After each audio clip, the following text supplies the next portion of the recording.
ಎಲ್ಲ ಪ್ರಮುಖರ ಪರವಾಗಿ ವಿನಂತಿಸಿಕೊಳ್ಳುತ್ತಿದ್ದೇವೆ. ಈ ರೀತಿ ಈ ಒಂದು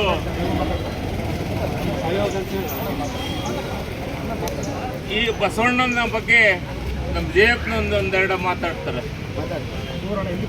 ಎಲ್ರಿಗೂ ಧನ್ಯವಾದಗಳು. ಹೊಳಲ್ಕೆರೆ ನಗರದಲ್ಲಿ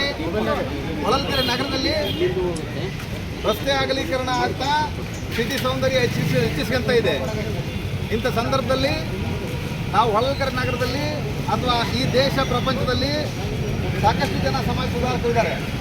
ಅದರಲ್ಲಿ ನಮ್ಮ ದೇಶದಲ್ಲಿಂದ ವಿಶ್ವದ ಬಹುತೇಕ ದೇಶಗಳಿಗೆ ತಲುಪಿರುವಂಥ ಸಂದೇಶ ಅಂದರೆ ಬಸವಣ್ಣವರ ವಚನಗಳು.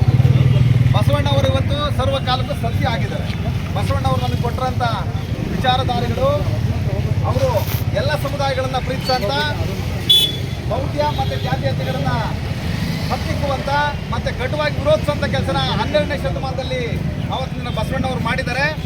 ಅಂಥ ಮಹಾನ್ ಮಾನವತಾವಾದಿ ಹೊಳಲ್ಕೆರೆ ತಾಲೂಕಿನ ಮುಖ್ಯ ಸರ್ಕಲ್ಗೆ ಅವರ ಹೆಸರನ್ನು ನಾಮಕರಣ ಮಾಡೋದ್ರ ಜೊತೆಗೆ ಒಂದು ಒಳ್ಳೆ ಪುತ್ಥಳಿ ಕೂಡ ಅಲ್ಲಿ ನಿರ್ಮಾಣ ಆಗಬೇಕು.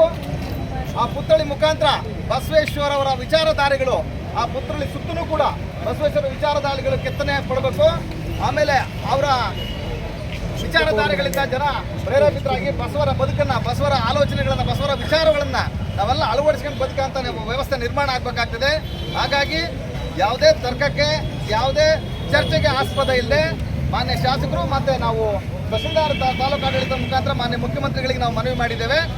ಬಸವೇಶ್ವರ ಸರ್ಕಲ್ ಅಂತ ನಾಮಕರಣ ಮಾಡಬೇಕು. ಆ ಮುಖಾಂತರ ಬಸವ ಅನುಯಾಯಿಗಳು ಎಲ್ಲ ಸಮುದಾಯಗಳು ಯಥೇಚ್ಛವಾಗಿದ್ದಾರೆ. ಇವತ್ತು ಬಸವ ತತ್ವಗಳು ಪ್ರಸ್ತುತ ಸಮಾಜಕ್ಕೆ ಭಾಳ ಅತ್ಯಗತ್ಯ ಆಗಿದೆ.